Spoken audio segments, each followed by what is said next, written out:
This is a bucksaw or a bow saw. It's shaped like a bow, and in between the ends is a blade under tension. It's got lots of teeth on it. It's like a shark mouth, full of teeth, very sharp. It cuts when you push. Why do you want to use this instead of an axe when you're cutting up firewood? Hey, it's just a lot faster, and it's way more efficient. You don't have to work so hard. So, you know, if I'm going to cut something here, first thing I want to do is make sure I've got everything clear so I'm not going to pick up any mud. Because the last thing you want to do when you're cutting with a bow saw is get dirt on the blade. Dirt is grit. Grit is like sandpaper, and it'll dull your blade before you know it. The other thing I want is a rest to put the piece of wood on that I'm going to cut. I'm going to measure out a piece about my elbow to my fist. That's about the perfect size to go into a fire pit.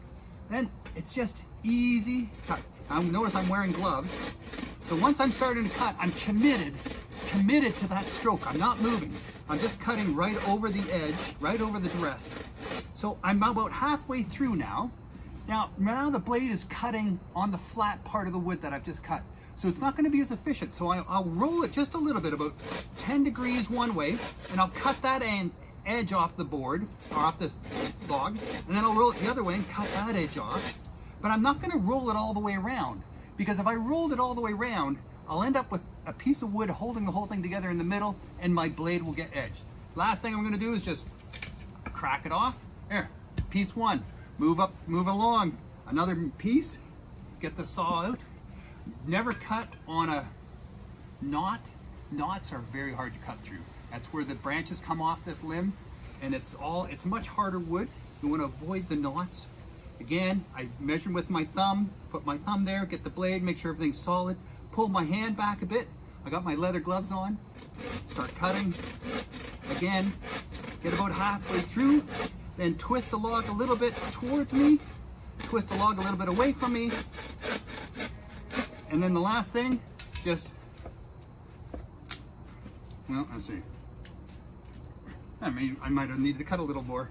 And the hardest thing is to find out where you were cutting the last time. So I'm just going to start over.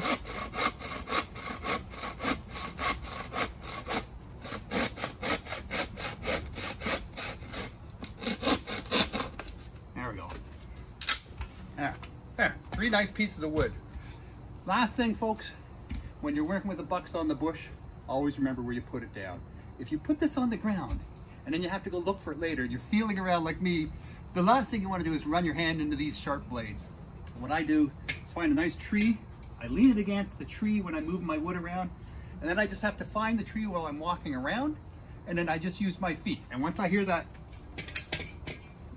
with my foot hitting the saw, I know where it is. That's a bucksaw, that's a bow saw. I'm not sure which name counts, they both seem to work. Now you know.